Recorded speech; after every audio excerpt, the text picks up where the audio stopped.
Welcome, dear friends, to a Christmas Eve in St. Mary Mead, where snow settles gently upon rooftops and the firelight dances in every window. The village hums with warmth and cheer, yet whispers of mystery linger. Tell me, where are you listening from tonight, as one silent passenger begins their journey? ChatGPT said, "The late train slipped out of Paddington on Christmas Eve, its carriages glowing softly against the frosted night. Inside, weary travelers nodded into scarves and newspapers, lulled by the steady rhythm of the rails. Yet one seat drew a peculiar attention. It appeared empty, and yet not entirely so. A faint cough was heard, though no lips moved. A satchel shifted on the rack above, though no hand reached up to claim it. Later, the porter, sharp-eyed and seasoned, swore he saw a figure step down onto the snowy platform. But when he turned, the seat remained disturbingly taken.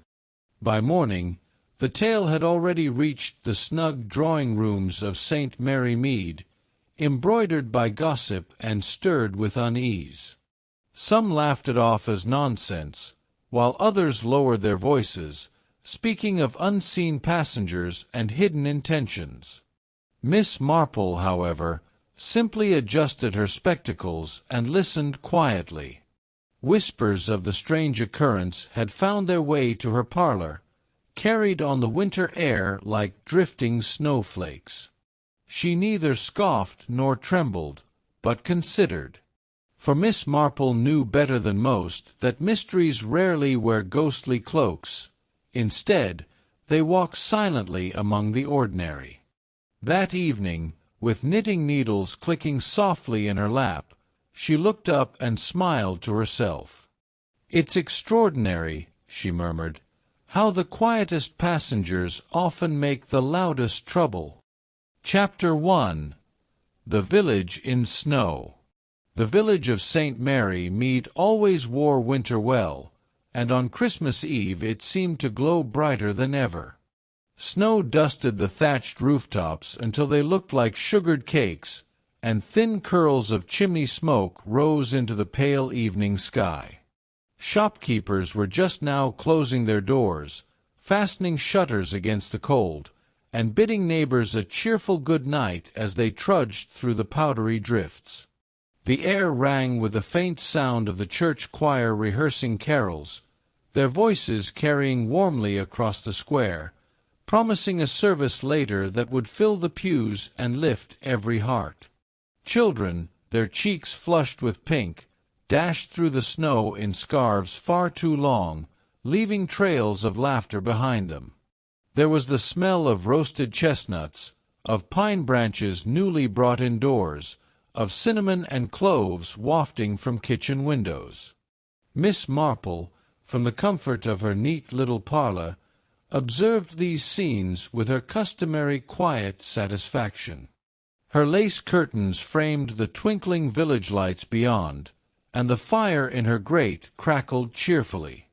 On the small side table beside her chair lay the usual comforts, a pot of tea, gently steaming, and her knitting, though tonight her needles rested idle. For in the center of the table sat a parcel that had arrived scarcely an hour earlier, its appearance both ordinary and strangely puzzling. It bore the London postmark, true enough, but no sender's name, no return address, and the handwriting on the label was of the most generic kind, neat but entirely unfamiliar. The postman, who had handed it over with a conspiratorial grin, had made a small joke of it. "Some secret admirer, perhaps Miss Marple," he'd said, pulling his scarf up against the cold. She had returned his smile politely, but said nothing, for she was too wise to dismiss such things with laughter. Parcels that arrived unbidden were seldom tokens of romance in her experience, but they often carried stories waiting to be told. Around the village, the preparations for Christmas gathered pace. The grocer stacked his final display of oranges in the window before turning the key in his lock. The blacksmith's forge lay silent, dusted with snow, while the bakery across the way exuded the comforting scent of loaves baked in readiness for the morning. Lamplight fell across cobbled lanes where neighbors paused for a last word, trading blessings and tidings, their shadows stretching long and soft over the snow. Yet for all the bustling warmth, a quiet air of expectation seemed to hover, something unseen, as though the night itself held its breath. Miss Marple leaned forward in her chair, studying the brown paper wrapping of the parcel. It was small enough to fit in her lap, and when she lifted it, the weight surprised her. Too heavy for a box of sweets, too firm for anything as simple as fruitcake. She tilted it slightly, and whatever lay inside shifted with the faintest dull knock, as though metal touched wood. Her fingers lingered on the twine tied tightly round the package. Someone had taken care, but not too much. There was an economy of effort about it, as though the sender wanted it delivered safely but not lovingly. She poured herself another cup of tea, the delicate clink of china sounding unusually loud in the room. Outside, the carolers had reached the refrain of God Rest Ye Merry, Gentlemen, and their voices seemed both merry and solemn in equal measure. Miss Marple took a sip and allowed herself the smallest of frowns. She had lived long enough to know that curious things had a way of arriving quietly at Christmas-time, wrapped in the trappings of normality, yet carrying within them a seed of disruption. When at last she tugged at the twine and peeled back the layers of paper, the firelight revealed what lay inside. It was not a fruitcake, nor a book, nor anything she had expected. Instead, nestled within tissue, was a small toy soldier, its paint chipped with age, its stance stiff and formal. At first glance it might have seemed the sort of trinket a child had once cherished, tucked away for years and then forgotten. Yet the weight of it was wrong, for it was heavier than tin, denser than lead, and when she turned it in her hand, she saw faintly scratched initials carved into its base. Her brows knit together. It was an object with a story, of that she was certain. But the story was not hers, and the soldier should not have been hers either. She set it gently on the table, the firelight dancing across its tiny painted face, and murmured softly into the quiet room. Inside the brown paper wrapping lay something curious, something that should not have been mine at all. The story began, as such tales often do, in the warm haze of a public house, where men and women gathered to thaw their fingers by the fire and exchange the latest scraps of village talk. On Christmas Eve, the porter from the nearby station had stepped in for a pint, his cheeks raw from the cold, his boots carrying traces of snow still fresh from the platform. He was a man accustomed to hard work and little fuss, but that night his expression bore the sort of tension that invited curiosity. Before long, the vicar, who happened to be seated near the hearth, leaned across and asked whether all was well. The porter hesitated, glanced around the room, and then lowered his voice. He told of the Paddington train that had arrived not long before, a late service, quiet and uneventful for the most part. Passengers had trickled off with the usual clatter of cases, some hurrying to waiting relatives, others stamping their feet against the cold. But there was one seat, an odd one, that had caught his attention. It had been empty, or at least it should have been. And yet, when he passed along the carriage, he could not help but feel someone had been sitting there. A faint indentation in the cushion, the smell of tobacco clinging to the air, the sense of a presence only just departed. He thought little of it until he reached the platform. There, in the drifting flakes of snow, he saw a figure step down, a man as clear as you or I, and walk quickly toward the far end of the station. The porter, puzzled, hurried after to ask if he required directions. But when he turned the corner, there was nothing. The platform stretched empty, the figure gone as though swallowed by the night. By the next morning, the tale had grown in the telling. The vicar, while not usually a man given to fancies, shared it discreetly over breakfast with his wife, who in turn whispered it later to her friend at the grocer's. And from there, as gossip has wings, it fluttered through the lanes and across the green until even Miss Marple, sitting with her knitting in hand, heard of the mysterious traveller who had stepped from nowhere and left no trace. Except, of course, there had been a trace. The porter, his voice low and serious, had confessed one final detail to the vicar before draining his glass. After the train had gone and the platform swept clean, he had retraced his steps carefully, measuring them one by one. And there, at the far edge near the wall, he found what chilled him most of all. Footprints in the snow. Clear, unmistakable, leading down from the carriage steps and across the platform. They were deep, sharp, the marks of a man walking with haste.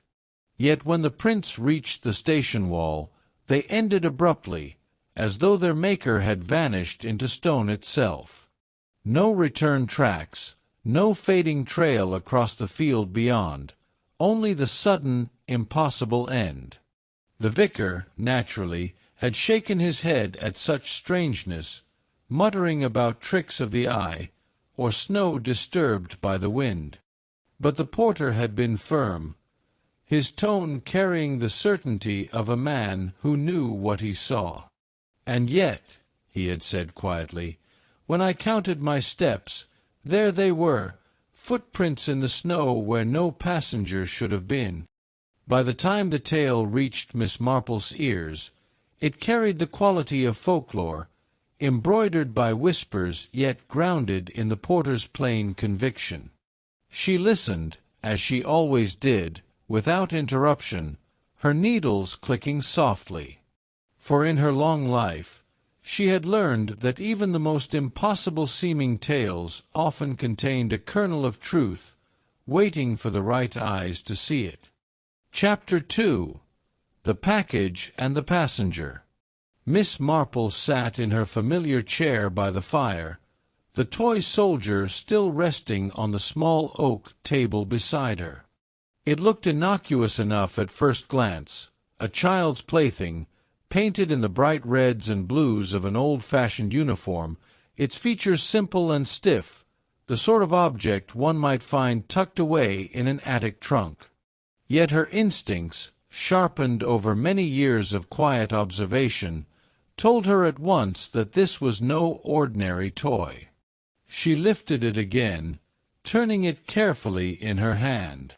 The soldier was heavier than she expected, far too heavy for tin, and when she tapped it lightly against her teacup saucer, the sound was dull, metallic, and strangely resonant. She frowned, her sharp eyes catching the smallest details others might overlook.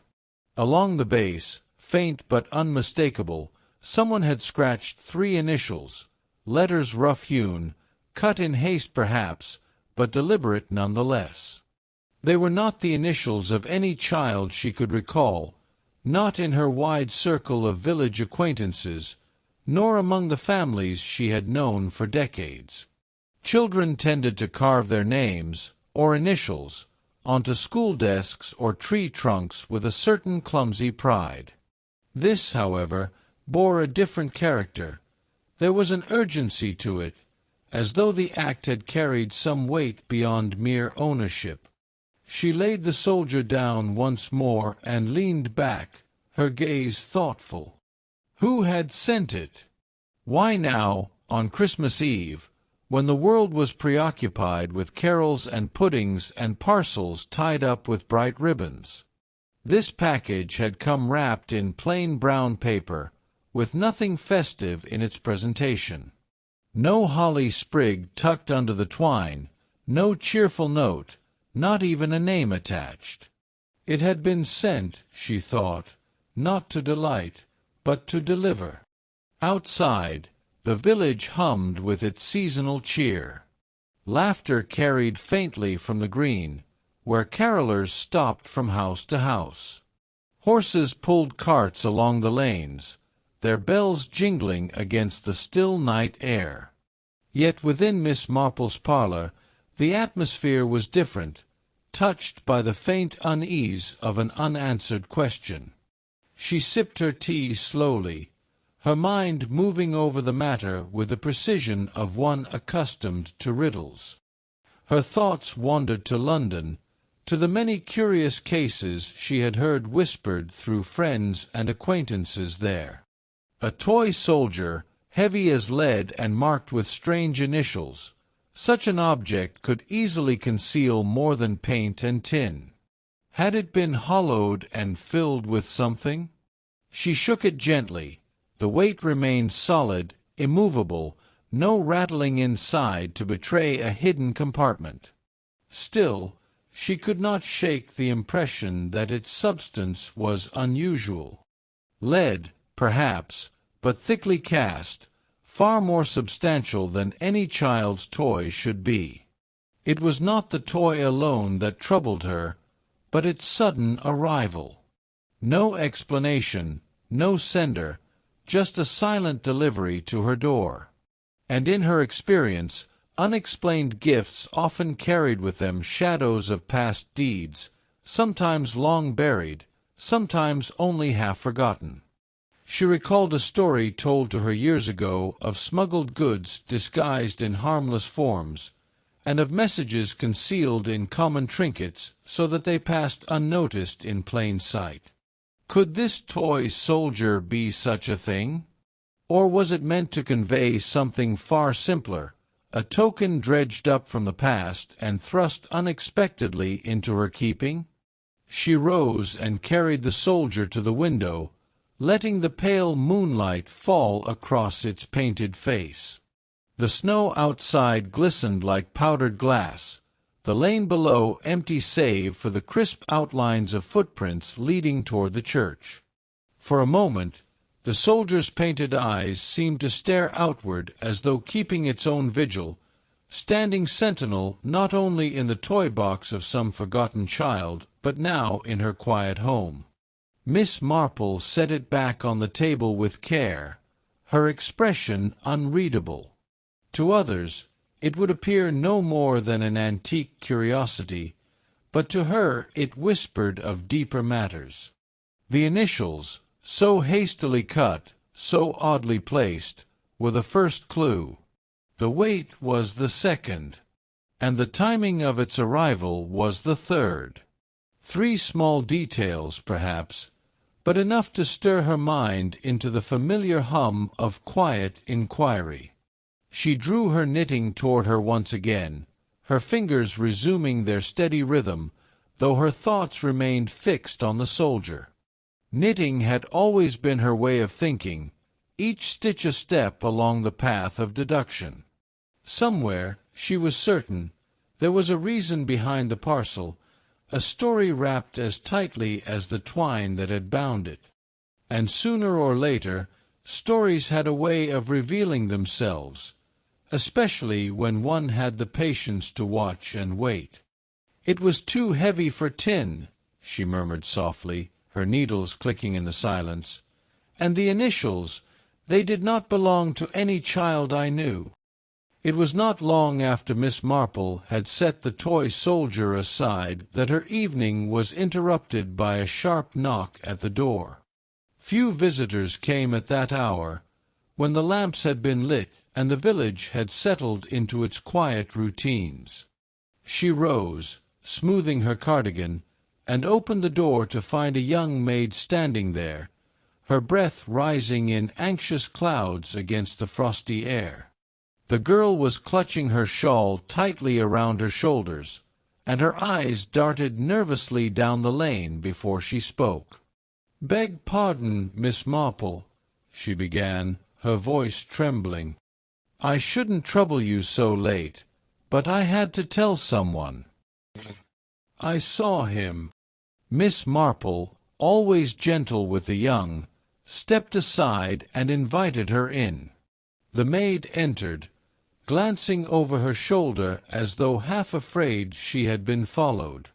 She was one of the new servants in the village, recently employed by a household on the far side of the green. Though Miss Marple had seen her only in passing, she recognized the girl as earnest and hard-working, though perhaps not one to share idle gossip without cause. They sat by the fire, the warmth easing the girl's shivering hands. Slowly, with many pauses and gulps of tea, she began her story. That evening, as she had been hurrying back from errands in the village, she passed near the solicitor's office. The building was dark, its shutters closed for the holiday, but in the dusk she saw a figure lingering near the door. At first she thought nothing of it, a gentleman waiting, perhaps, or a late caller hoping to deliver papers before Christmas. But when the man turned his head, the sight struck her like a blow. She dropped her voice to a whisper. "It was Mr. Henry Carter." "I know it was. And yet, Miss Marple, he's been dead these 5 years." Miss Marple's needles stilled in her lap, though her face showed no alarm. She simply nodded, urging the girl to continue. The maid twisted her hands together. She remembered Mr. Carter well, she said, for her family had lived in the next village when he died. She had attended his funeral, had stood among the mourners as the coffin was lowered into the earth. There was no mistake in her mind. The man she saw by the solicitor's door was Henry Carter. His walk, his profile, even the set of his shoulders, she would have known him anywhere. Miss Marple asked calm, precise questions. Had he spoken? Had he looked directly at her? No, the maid admitted. He had only turned enough for her to glimpse his face in the half-light before he moved swiftly away. She had hurried on herself, heart-pounding, unwilling to draw attention. Yet the image would not leave her, and the thought of keeping such a thing to herself had proved unbearable. Miss Marple poured her another cup of tea and reassured her kindly.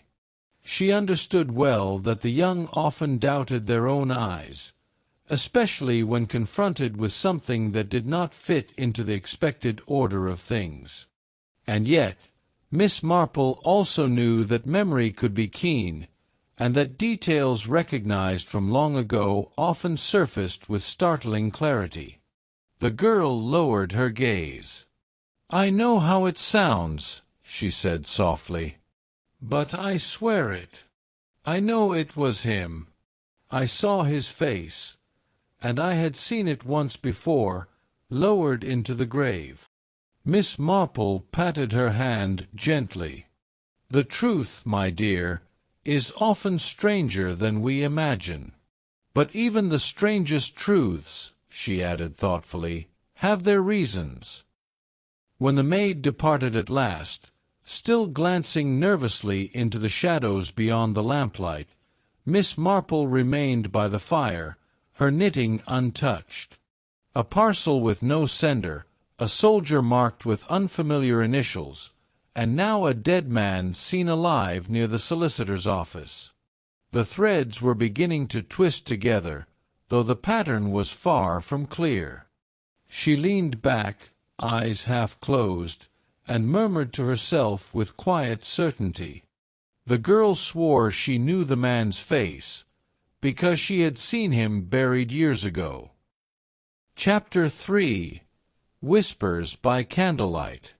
The Christmas Eve dinner in St. Mary Mead was always meant to be a cheerful affair, filled with carols, laughter, and the comfort of familiar faces gathered around a laden table.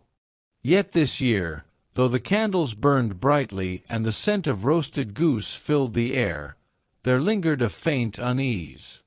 The snow outside pressed heavily against the windows, muffling the world beyond, and inside the dining room the warmth seemed almost too close, as though the village had gathered not only to celebrate but also to keep fear at bay. The vicar and his wife, gracious hosts as ever, had invited a small company of neighbors. The solicitor's widow, Mrs. Larkin with her sharp eyes and quicker tongue, young Tom Evans fresh from London, and a few others who represented the familiar weave of village life. Miss Marple, sitting a little apart with her knitting bag tucked neatly at her feet, listened as conversation turned from cheerful greetings toward the darker threads already tugging at the village's peace. At first, the talk was ordinary enough. Praise for the goose, a remark about the choir's performance earlier that evening. But it was Mrs. Larkin who leaned forward, lowering her voice though every ear was already tilted toward her. "I dare say you've all heard the tale the porter's been spreading," she began, eyes glittering with the relish of one who knows her words will not fall unnoticed. "A passenger who disembarked from the late train last night, yet no one saw him board. A seat filled, a bag that shifted, and then footprints in the snow. But no passenger to claim them." There was a murmur around the table, the kind of sound that mixes disbelief with a touch of fascination. Tom Evans laughed lightly, though not altogether convincingly. A trick of the porter's tired eyes, surely. Too much cold, not enough rest. "Perhaps," Mrs. Larkin said, her tone making clear she believed no such thing. "But it's not the only oddity of late. They say a brooch went missing from Mrs. Webb's dressing table, and that's not something one imagines. Family heirloom, too. And if jewels begin to vanish on Christmas Eve, I should think we've reason enough to look closely at who comes and goes."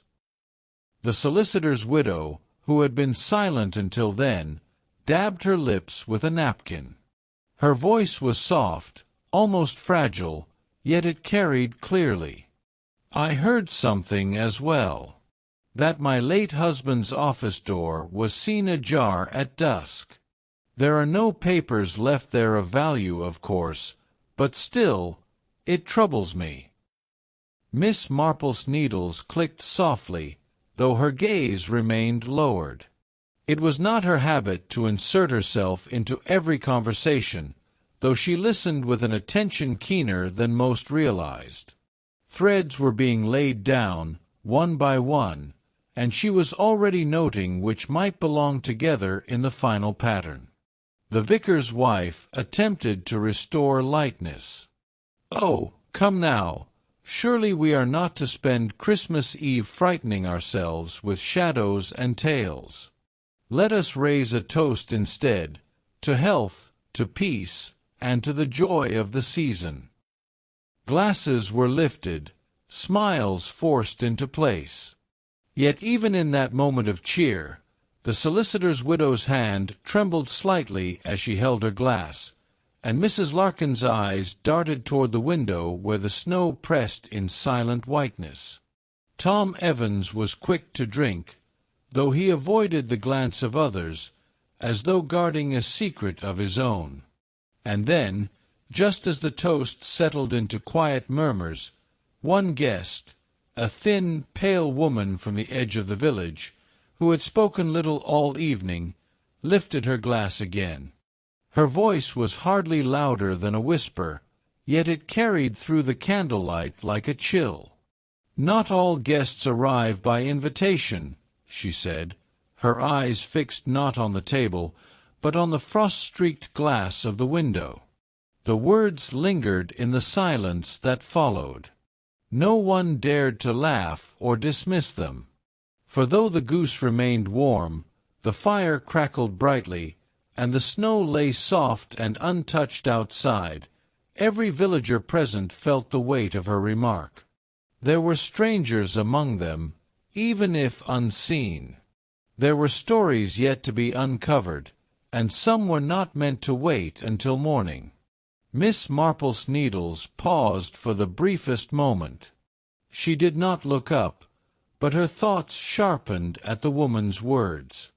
For in every gathering, she knew, there was truth hidden within the murmur of gossip, waiting only for the right ear to catch it.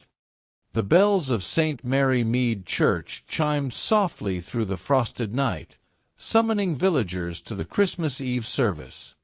Lanterns glowed in the windows, and the path to the church was lined with footprints pressed deep into the snow, each step softened by fresh flakes drifting from above.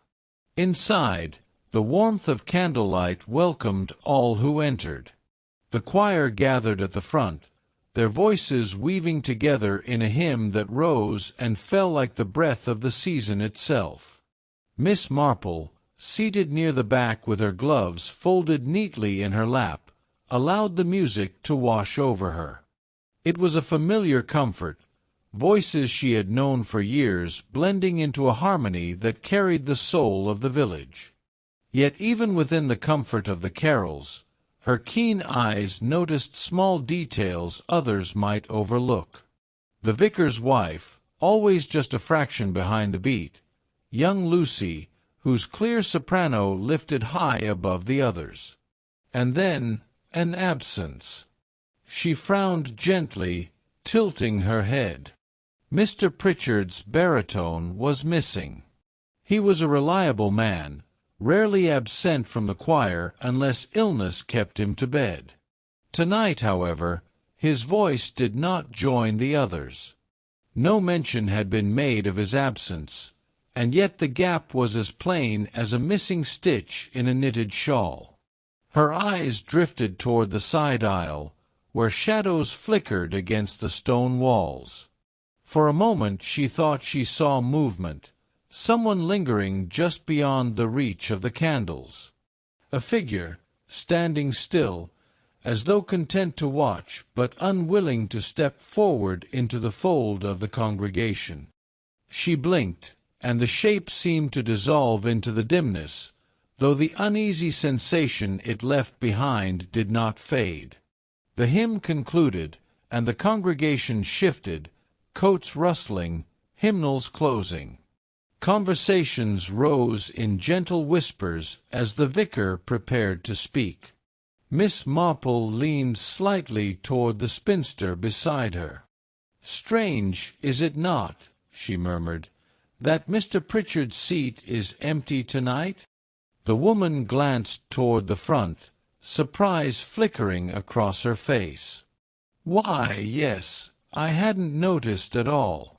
Perhaps he is unwell." Yet Miss Marple was not convinced. For just before the last note had faded, she could have sworn she heard a cough, muffled, from the direction of the shadows. Not the cough of Mr. Pritchard, whose voice was known to her, but something lower, rougher, like the throat of a man not accustomed to singing but still compelled to be near. After the service ended, the villagers filed out into the snow, voices bright again as they exchanged Christmas wishes. Miss Marple lingered a moment longer, her eyes drifting back toward the dim aisle. The candles flickered one final time before being extinguished, leaving only the scent of wax and evergreen boughs behind. And yet the memory of the shadow remained. She stepped out into the snowy night, pulling her scarf tighter against the chill. Across the churchyard, laughter rang as children tugged at their parents' hands, eager to reach home before the hour grew too late. Miss Marple's pace was slower, her gaze falling to the ground where footprints crisscrossed the snow. She paused. Among the many small impressions of boots and shoes, there was one set that seemed heavier, pressed deeper into the whiteness. They led from the church door toward the far hedge, vanishing where the shadows pooled most thickly. The choir had sung sweetly, yet not all voices had been accounted for. The village had gathered, yet someone had chosen the shadows over the warmth of candlelight. The voice was missing from the choir, Miss Marple thought quietly, her breath clouding in the cold. But the shadow was not. Chapter 4. A Stranger's Footsteps. The snow had fallen steadily through the night, laying down a soft white quilt that muffled even the smallest sounds. By morning, St. Mary Mead glistened as though sugared, every rooftop, hedgerow, and garden gate dressed for Christmas. The village looked untouched, but in truth snow is never empty for long. It remembers the footsteps of those who pass, holding them clearly until the next storm or the next day's sun. And that morning, outside the vicarage, the snow told a story that made little sense at all. The vicar's wife had been the first to notice. She had gone to the gate to shake crumbs for the birds when her eye caught a curious trail leading across the garden. Not the neat prints of children or the scamper of animals, but deep, heavy steps, too large to belong to any villager she could immediately place. They were fresh, still crisp at the edges, as if left only hours before. "Odd," she murmured, brushing snow from her gloves. "Very odd indeed." Word travelled quickly, as it always did in St. Mary Mead, and soon a small group gathered to examine the prints. Miss Marple arrived quietly, leaning lightly on her stick, her eyes as sharp as ever. She bent close to the snow, her breath misting in the cold, and followed the line of impressions with slow care. They began near the lane, crossed the vicarage garden, and ended, abruptly, at the stone wall that bordered the churchyard. There, the trail simply stopped. No returning steps, no sign of a scramble or leap. Just an ending, as though the figure had walked directly into the wall itself and vanished. The villagers muttered among themselves, some with fascination, others with nervous laughter. "A prank," suggested Tom Evans, though his tone was less certain than his words. "Some lad wanting to stir a tale on Christmas morning." Mrs. Larkin shook her head, her shawl pulled tightly around her shoulders. "Too heavy for a lad. Look at the depth. Whoever it was carried weight and purpose." Miss Marple touched the wall lightly, her gloved fingers brushing the cold stone. Snow still clung to its top, undisturbed. "No sign of climbing," she observed softly. "And yet, footprints do not simply end." Her voice carried not alarm but a thoughtful curiosity, the kind that quieted the murmurs and drew every ear. The vicar frowned, troubled. "Could someone have jumped down on the other side?" he asked, though even he seemed unconvinced. The wall was high, and the snow on the churchyard side lay smooth and untouched. "Not unless they flew," someone whispered, half in jest, half in unease. Miss Marple's eyes twinkled faintly, though she said nothing at first. She was not one for ghost stories, yet she knew how easily such things grew in the minds of those who preferred mystery over patience. Instead, she bent once more, studying not just the footprints but the snow around them. There were faint scuffs, marks so slight they might have gone unnoticed.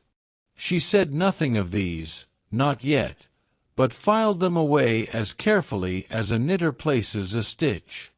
By mid-morning, the tale had already taken root in the village.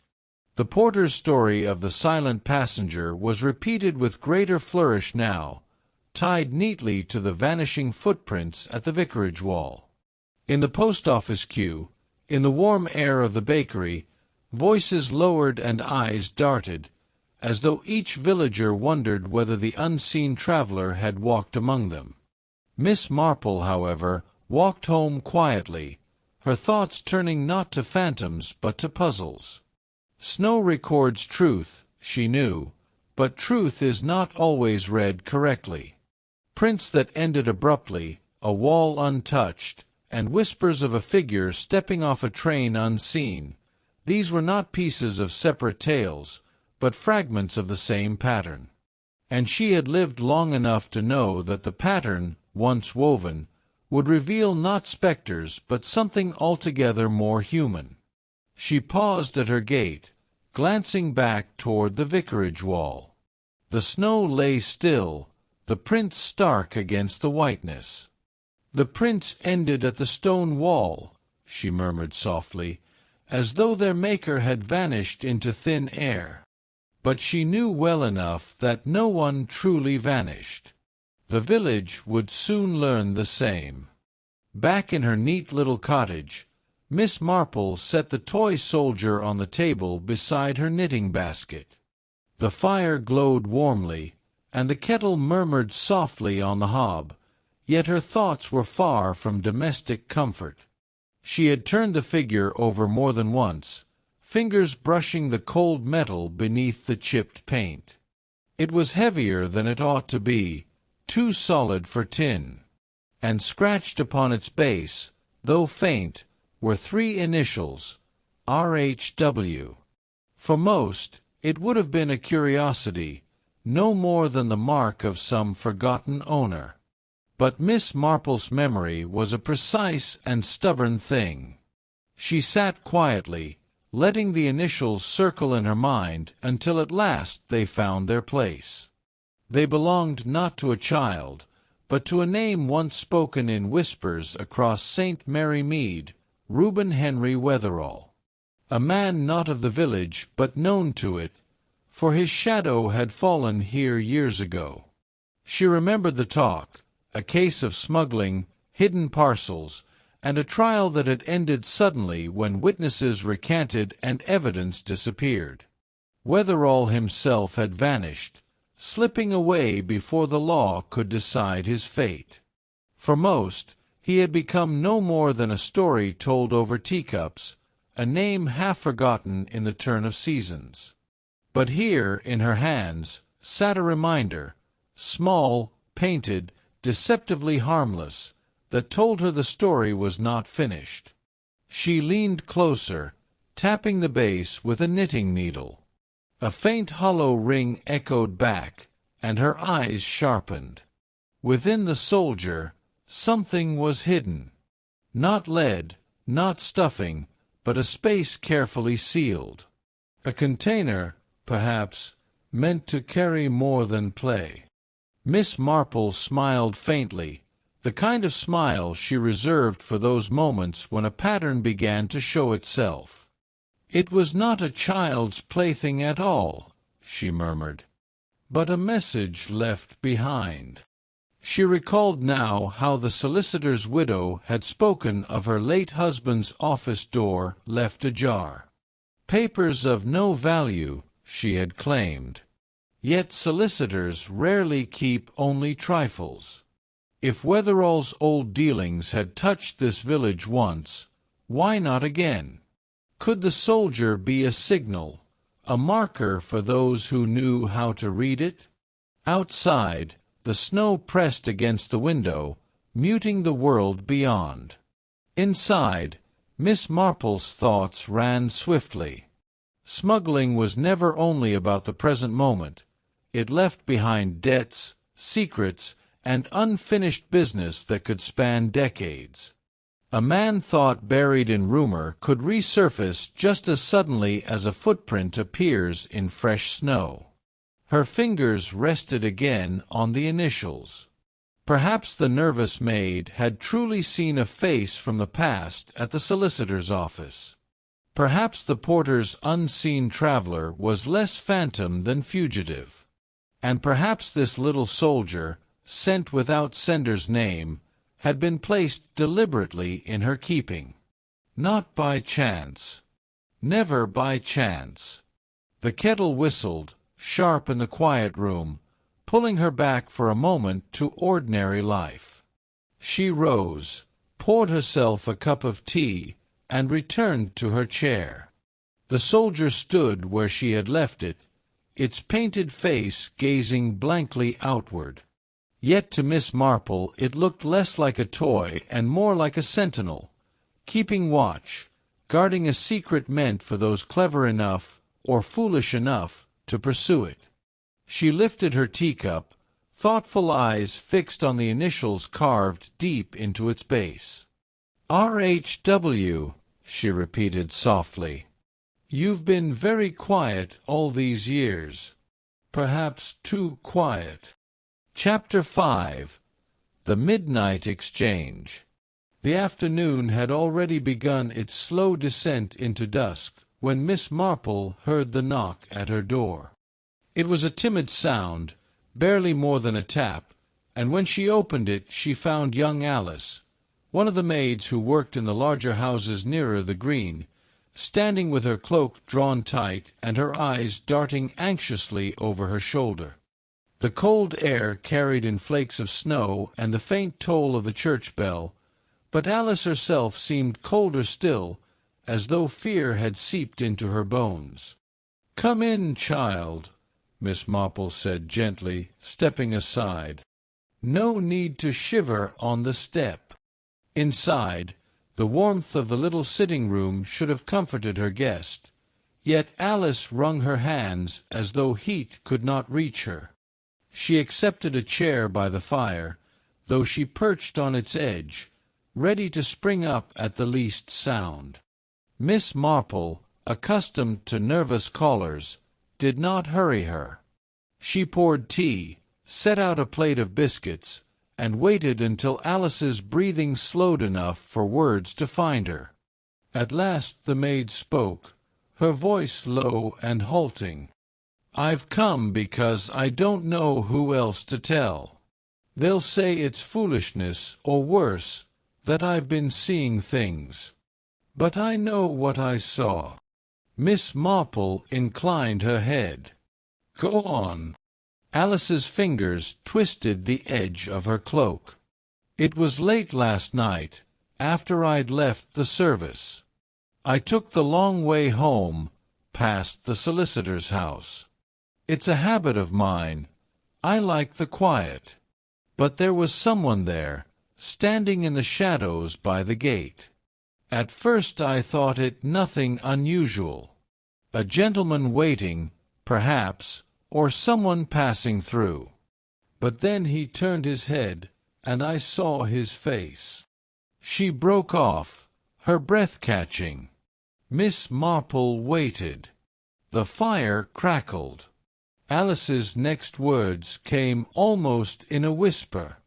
"I swear to you, ma'am, it was a man I knew to be dead. I saw him buried with my own eyes years ago. I even helped carry flowers to the grave. And yet there he was, standing in the snow as though he'd never left." Her hands trembled so violently that Miss Marple quietly pushed the teacup nearer to steady her. "And you are certain," she asked softly, "I would know that face anywhere? And I'll tell you something more. He was looking toward the house. Not idly, not passing by. He was waiting, watching, as though something inside belonged to him still." Miss Marple's knitting needles rested on her lap. She felt the weight of the soldier's initials echoing the maid's tale. A man thought lost, a past that refused to stay buried. Alice's story was not mere superstition. It was a thread, fragile but real, tugging at the greater pattern. The girl's voice dropped even lower, scarcely audible over the fire. "If I speak of it to anyone else, I'll be mocked, or worse. They'll say I've stirred trouble where there's none. And if he truly has returned, She shook her head, her face pale. "Then I want no harm to come to me." Miss Marple reached across and laid a gentle hand on hers. "You've done rightly in telling me. The quietest voices often hold the loudest truths, Alice. And sometimes those truths are the ones most in need of being heard." The maid looked up, hope flickering faintly in her fearful eyes. "You believe me, then?" "I believe," Miss Marple replied, her tone steady, "that the dead rarely walk." "Which means, my dear, that someone very much alive wishes us to think otherwise. And that, you see, is the most dangerous game of all." Outside, the snow fell silently, covering the village in a blanket of calm that belied the unease now woven into its heart. The toy soldier sat on Miss Marple's table as though it belonged among the teacups and knitting, but she regarded it with the same concentration she might have given a crime scene. The initials had already opened the door to memory, but the weight, the odd echo when tapped, these suggested more still. She fetched a small penknife from her sewing basket, the sort she used to unpick stubborn threads, and with careful pressure worked it into the seam that ran along the soldier's base. The paint flaked beneath the blade.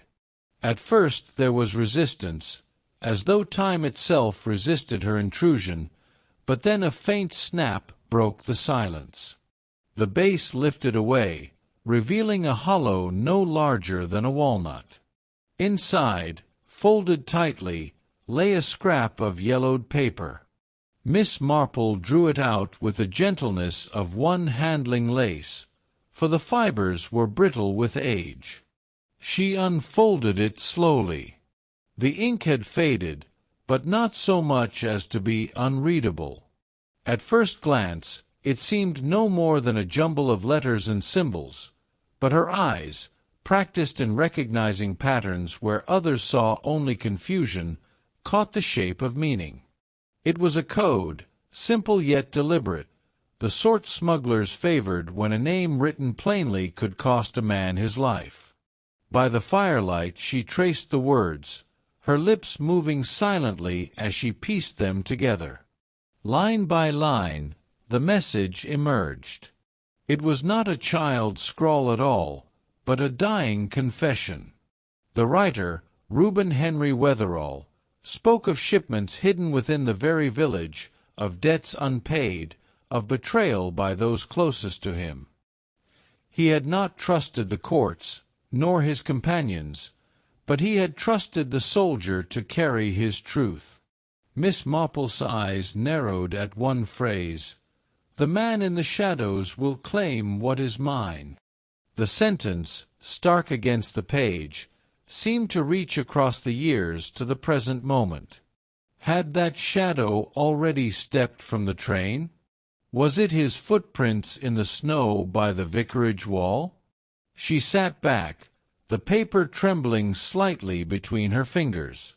If this message had been meant for her, then someone wished her to see what others must not. If it had not, then it had fallen into her hands by chance most curious. And Miss Marple was not one to believe much in chance. The fire crackled, throwing sparks as though echoing her thoughts. She read again the final line, scratched in hurried strokes that suggested fear or pain. If silence is broken, so too is the debt. What debt, and to whom?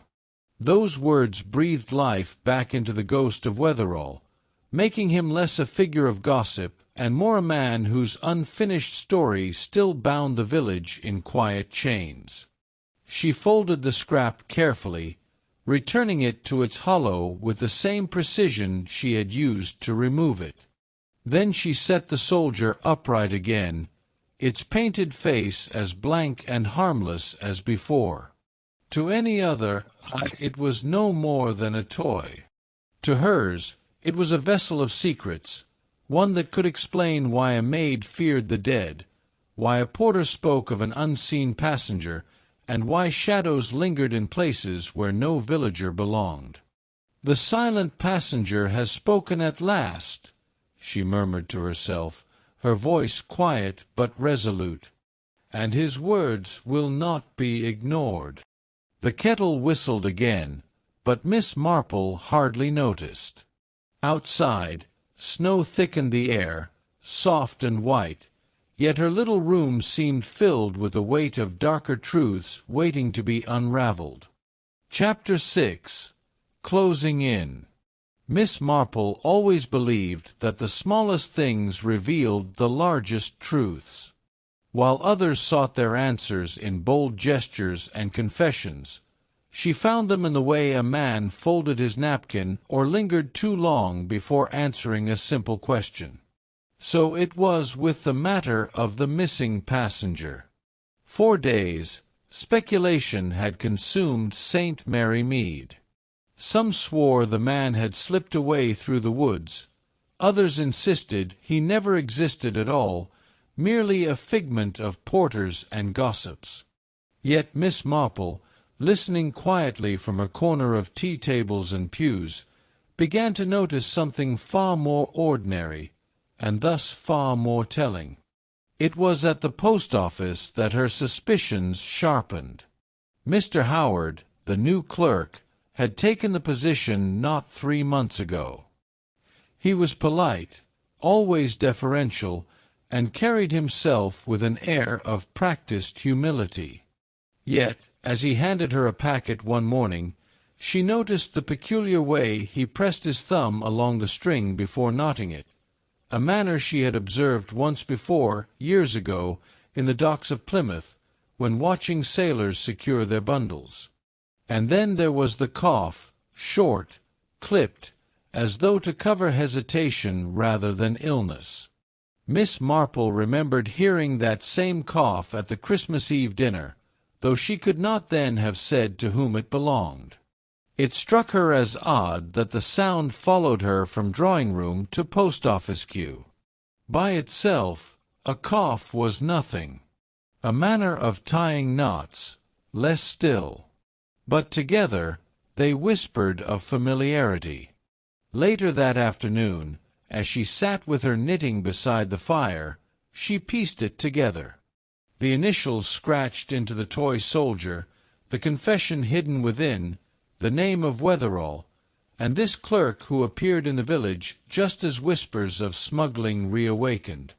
She laid her needles in her lap and thought, not of the present, but of the past. She remembered a face, broader then, with a mustache that now was gone. She remembered a man who once stood trial for minor fraud in the city, who had vanished before his sentence was carried out. The face was different, yes. Time and choice had altered it. But the mannerisms, oh, they were quite the same. The missing passenger had not left the village at all. He had merely exchanged his name and trimmed his whiskers. He was there, in plain sight, smiling politely at villagers who never thought to look too closely. That evening, Miss Marple tested her theory gently. She posted a letter she had no real need to send and lingered by the counter, speaking of trivialities. "It is curious," she remarked, "how certain habits cling to one. A turn of phrase, a way of folding paper, even a cough." Mr. Howard's hand paused for only a moment, but it was enough. A flicker of recognition, quickly suppressed, danced across his features. He gave a small laugh, perhaps too quick, and excused himself to fetch twine from the back room. Miss Marple smiled politely, thanked him, and walked away with her letter. But in her heart she felt a chill. For if he truly was the silent passenger, then the message hidden in the toy soldier was not a relic of the past. It was a warning for the present.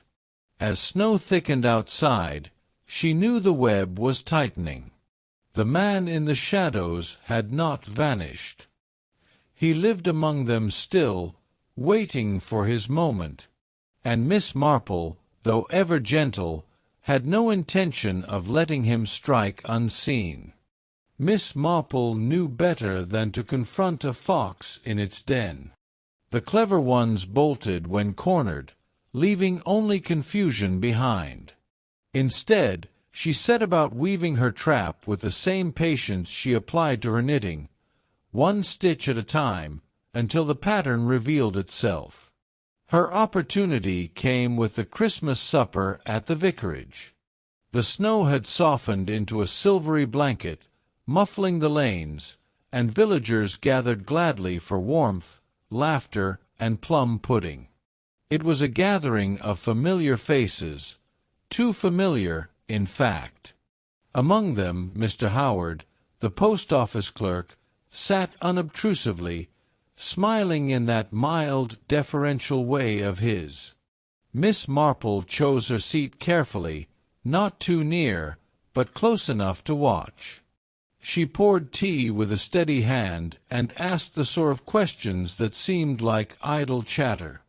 It was remarkable, she often reflected, how people let slip truths when they thought no one was truly listening. The supper began cheerfully enough.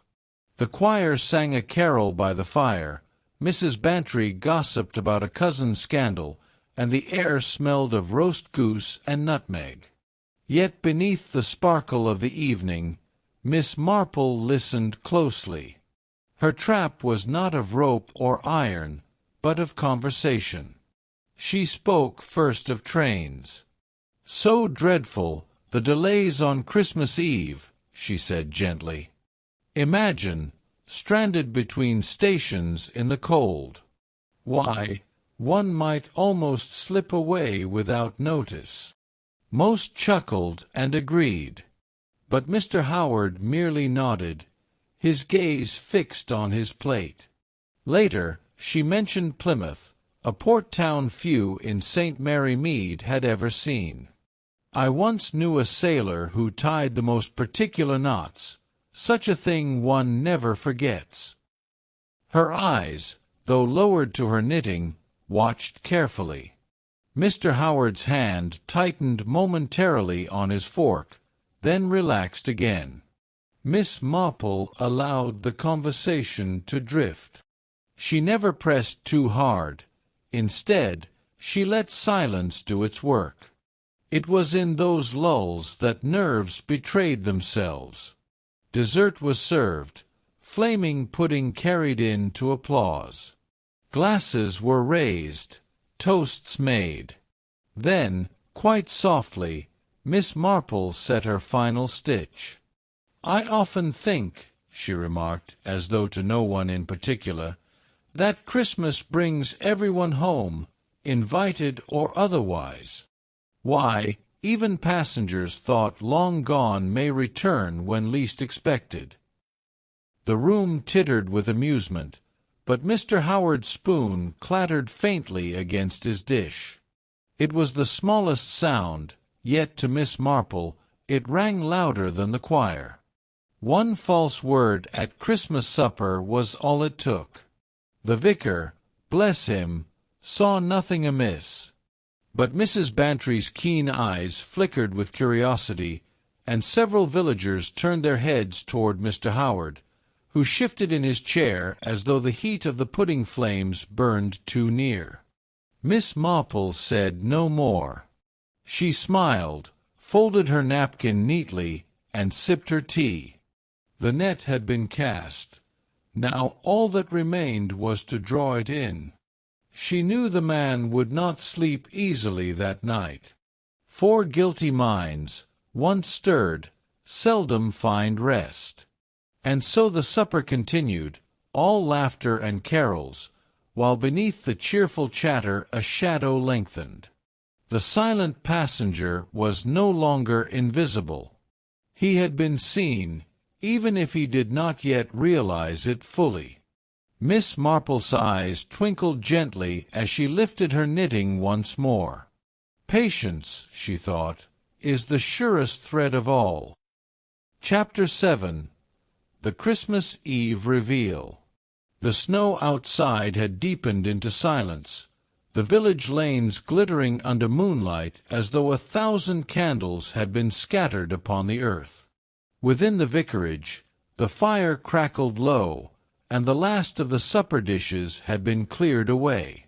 Yet no one stirred to leave. There was a sense, unspoken but keenly felt, that the evening was not yet finished. Miss Marple, with her knitting needles resting quietly in her lap, allowed the hush to settle. Then she looked up, her gentle eyes sweeping the room, and spoke with the clarity of one who had long waited for the truth. "It seems to me," she began softly, "that not all our company tonight is who they appear to be." A ripple ran through the gathering. Chairs creaked, glasses were set down. Mr. Howard, the post-office clerk, shifted slightly, his smile fixed yet paling at the edges. Miss Marple's voice remained calm, almost grandmotherly. "We have spoken of the silent passenger who left Paddington on Christmas Eve. The porter swore he saw a figure alight, yet no one was seen upon the platform. Strange, is it not? But less strange when one considers that the passenger was clever enough to pass unnoticed, by dressing not as a stranger, but as someone already known." Gasps fluttered around the table. The vicar leaned forward, bewildered. "But who?" Miss Marple did not raise her voice. She did not need to. The seat that seemed empty was never empty at all. It was taken by a man who had long since learned to make himself invisible, not by vanishing into thin air, but by blending into the ordinary. "Our Mr. Howard." All eyes turned. The clerk's mild expression wavered, then faltered entirely. His hands gripped the arms of his chair. "You see," Miss Marple went on, "the initials scratched upon that toy soldier matched those from an old smuggling case in Plymouth. A sailor known for his ingenuity, for slipping goods through unnoticed, initials H.D. That sailor vanished years ago, presumed drowned. Yet here we find him again, in our quiet village, delivering letters and parcels with unremarkable diligence." There was a sharp intake of breath from Mrs. Bantry. The maid who had whispered her tale at dusk pressed her hands together, wide-eyed. Mr. Howard attempted a laugh, though it caught in his throat. "Surely, Miss Marple, you mistake me." But she merely tilted her head. "Mistake is rarely part of it, Mr. Howard. Your mannerisms betray you. The way you count steps, always precise. The way you avoid talk of the sea, though the scent of salt still clings to your clothes. And, above all, the way fear crept into your eyes when I mentioned passengers thought long gone." The room was utterly still. The only sound was the fire hissing softly, as though it too leaned closer to listen. Mr. Howard's shoulders sagged. He looked not at Miss Marple, but at the flames, as if they might swallow him whole. "And if it is true," he murmured, voice roughened, "what then?" Miss Marple folded her hands neatly. "Then justice, at long last, will have its Christmas. You slipped into our village under the guise of a harmless clerk, but the past, you see, has a way of boarding the same train. A silent passenger may travel unseen for a time, but never forever." No one spoke. The revelation hung in the air like frost upon glass. The smuggler had been unmasked, the quietest man in the village revealed as the noisiest ghost of all. For a heartbeat, no one moved. The parlor held its breath, every villager watching the man who had hidden so quietly in plain sight.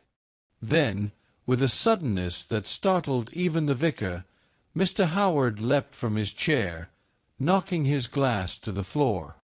He darted for the door, pulling his coat tight about him, the calm mask gone at last. "You'll not take me," he shouted, his voice cracking through the stillness. But Miss Marple did not rise, nor raise her voice. She simply said, "He will not get far." The door banged open, and the cold night swept in. Howard fled into the snow, his figure vanishing into the pale shimmer of moonlit fields. For a moment there was chaos, voices calling, chairs scraping, but soon the villagers rallied, pulling on coats and scarves, lanterns held aloft as they followed the fleeing man into the frosty dark. The snow was deep, crunching beneath boots, the air sharp with frost.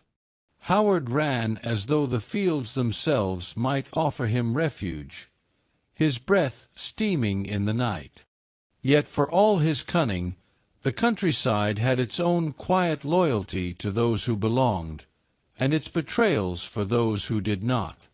The snow told his story more clearly than any witness. Footprints stretched across the meadow, pressed deep, then staggered where he slipped on hidden ice. Lanterns bobbed behind him, villagers calling to one another, the light reflecting off each mark he left. He could not hide. He could not vanish. Miss Marple walked more slowly, escorted by the vicar and Mrs. Bantry, her eyes following the trail without urgency. "It is always so," she murmured, half to herself. "One cannot outrun the very ground one treads upon." "Out in the open field," Howard faltered. The snow had thickened, blowing into drifts that caught at his legs. He glanced back at the approaching lanterns, panic etched upon his face. Desperation drove him toward the stone wall at the field's edge, the same wall where mysterious footprints had ended days before. He scrambled, hands raw, boots slipping. But this time the wall did not hide him. The snow betrayed every slip, every flailing grasp. The villagers closed in, their voices firmer now. "It's no use," one called. Another added, "You're done for, man, best yield."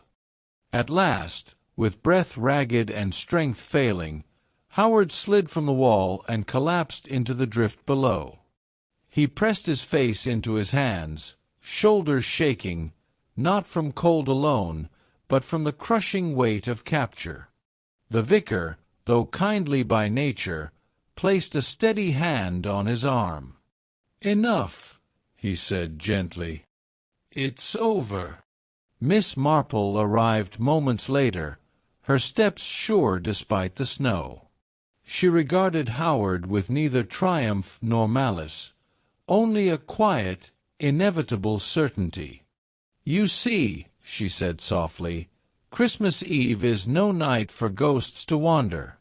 You tried to walk unseen, but snow has no loyalty to silence. It marks every step.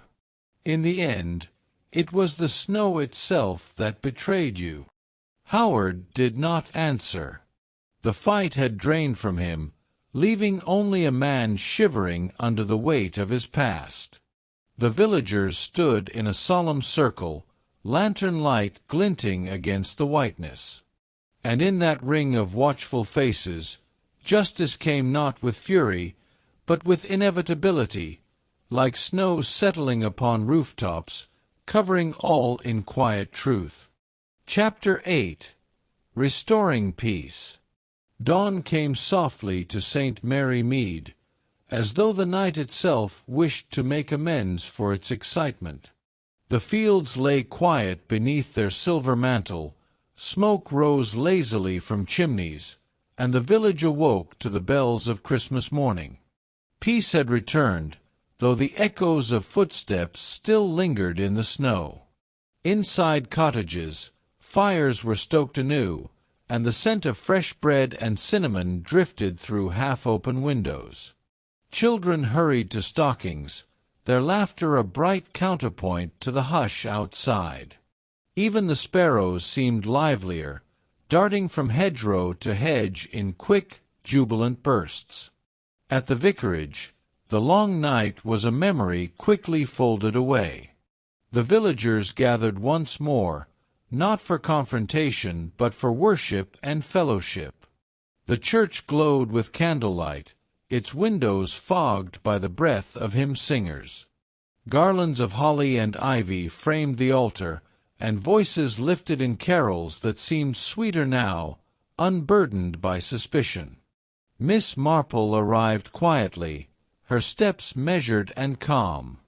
She greeted neighbors with a nod, her knitting bag at her side. Few spoke openly of the drama of the night before, yet an unspoken gratitude lingered. They all knew, in their own ways, how near shadows had crept to their hearths. And they knew, too, who had seen through them. The sermon was gentle, a reminder of forgiveness and light, of truth outlasting deception. The vicar's words flowed easily, but Miss Marple, seated near the back, allowed her mind to wander. She reflected not on Howard's capture, but on the strange resilience of villages, how even when shaken they returned swiftly to their rhythms, like snow settling smooth after a flurry. Afterward, the villagers spilled into the churchyard, where the sun glinted on frost-tipped gravestones and laughter rose in clouds of white breath. Mrs. Bantry insisted everyone stop by her house later for mulled wine. The maid who had once trembled with fear now smiled shyly, reassured in the safety of the crowd. It was a morning of small joys, children chasing one another through snowdrifts, neighbors exchanging parcels of homemade jam and fruitcake, a farmer leading his dog by a rope, both dusted with frost. There was relief here, mingled with festivity, as though the very air had been cleansed. Miss Marple accepted an invitation for tea at the vicarage, where the table was set with scones, butter, and steaming cups of Darjeeling. Conversation was light, skimming over recipes and carols, never lingering on the darker subject that hovered, like smoke from a candle just snuffed out. She joined in with pleasure, though inwardly she mused, as she often did, on the curious nature of human hearts, so quick to fear and just as quick to hope. When at last she returned to her own cottage, she paused by her garden gate. The snow lay undisturbed, save for a few bird tracks, and her window glowed with welcoming light. She thought of the toy soldier, now safely in the hands of the authorities, its secret message no longer a burden but a key to truth. She thought, too, of Howard, whose attempt to vanish had ended so plainly in the very place he thought safest. And then she allowed the thoughts to slip away, replaced by the simple comforts of home, a kettle steaming on the hob, a chair drawn close to the fire, and the familiar click of knitting needles. Christmas morning in St. Mary Mead had resumed its rightful course, quiet, cheerful, and touched with the faintest whisper of mystery, as though the village itself enjoyed the keeping of secrets. Evening fell once more upon St. Mary Mead, but this night carried none of the unease of the one before. The village was quiet, its lanes blanketed in snow that gleamed beneath a pale winter moon. Lamps glowed warmly in cottage windows, and the scent of suppers well enjoyed drifted faintly into the crisp air. Within her own sitting-room, Miss Marple settled near the hearth, her needles clicking steadily. The flames danced, casting gentle shadows against the familiar walls. It was, she thought, the perfect setting for reflection, For the story of the silent passenger was less about crime than about people, with all their curious patterns and predictable surprises. She mused on the parcel that had begun it all, a toy soldier, small yet weighted with meaning. How often it was that great matters hid within the most unassuming wrappings. A lesson she had learned long ago, and one she never tired of proving. The silent passenger, she reflected, was no ghost. Merely a reminder of how far shadows can travel when left unchecked. Secrets, like stowaways, board unnoticed and ride along quietly. They may remain hidden for a time, but sooner or later they disembark into the open world. And when they do, they are never as invisible as their keepers believe. Her gaze softened as she recalled the maid who had whispered her fears by dusk, and the porter who had spoken of unseen figures. It was ordinary folk, often overlooked, who saw the most. They carried the threads of truth in their pockets, sharing them in gossip and passing chatter.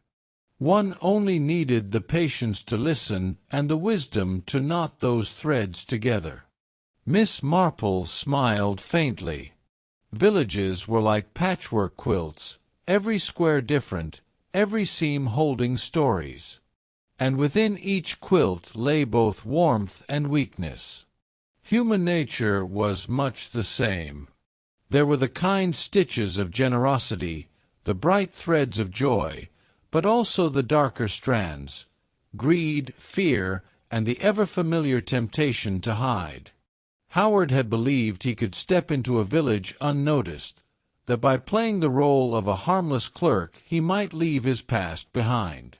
Yet Miss Marple knew better. People may disguise their names, change their clothes, even adopt new trades, but the essence of their nature always peeks through. A gesture, a hesitation, a silence too heavy. Such things betray the truth more surely than any confession. She leaned closer to the fire, listening to the crackle of wood. Justice, she reflected, did not always arrive with thunder or fanfare. Sometimes it crept in quietly, carried by snowflakes, revealed in the hush of a Christmas Eve supper. And perhaps that was why truth mattered so much. It kept the world steady, even when shadows tried to slip unnoticed among the light. Beyond her window, she could hear faint carols carried by the wind, voices raised in celebration. The village had returned to itself, restored, its heart beating steadily again. Tomorrow there would be laughter, plum pudding, and simple cheer.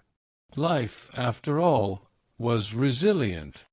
Miss Marple resumed her knitting, her expression serene. "Yes," she murmured softly, "truth always finds its voice. Even the most silent of passengers cannot ride forever unseen." And with that thought, she let the rhythm of her needles guide her back into peace, while the fire burned low, and Christmas night in St. Mary Mead embraced its well-earned calm.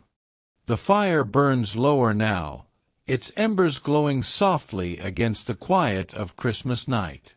Outside, the snow lies undisturbed, peaceful once more, and within St. Mary Mead, life has returned to its gentle rhythm. Miss Marple, content with her knitting and her thoughts, knows that truth, like the dawn, cannot be hidden for long. The silent passenger was never a ghost, only a reminder that secrets travel with us, sometimes quietly, sometimes dangerously, but always leaving traces behind. In the end, it is the simple watchfulness of ordinary people that brings shadows into the light. And so, dear listener, I leave you with a question. What would you have done had you seen the empty seat on Christmas Eve? If you enjoyed tonight's tale, do remember to like, comment, and subscribe. It helps us share more cozy mysteries with you. Until next time, may peace keep you company.